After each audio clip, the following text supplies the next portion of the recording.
भारत आणि न्यूझीलंड यांच्यात झालेल्या T20 अंतिम सामन्यात भारताने शानदार विजय मिळवल्यानंतर मिरज शहरात क्रिकेटप्रेमींनी मोठा जल्लोष साजरा केला। यावेळी उत्साही तरुणांनी फटाके वाजवत घोषणा देत परिसर दणाणून सोडला।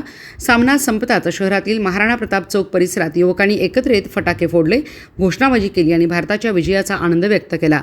महाराणा प्रताप चौकात मोठ्या संख्येने युवक जमा झाल्यामुळे काही काळ उत्साहाचे वातावरण निर्माण झाले।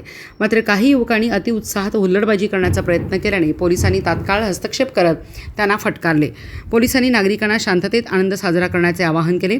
परिस्थिती नियंत्रणात ठेवण्यासाठी चौकात कडक पोलीस बंदोबस्त ठेवण्यात आला होता। पोलिसांच्या सतर्कतेमुळे कोणताही अनुचित प्रकार घडला नाही। दरम्यान भारताच्या विजयानंतर शहरभर क्रिकेटप्रेमींमध्ये उत्साहाचे वातावरण पाहायला मिळाले। मात्र या उत्साहात काही तरुण हुल्लडबाजी करताना आढळले। त्यांना पांगवण्यासाठी पोलिसांना सौम्य लाठीमार करावा लागला।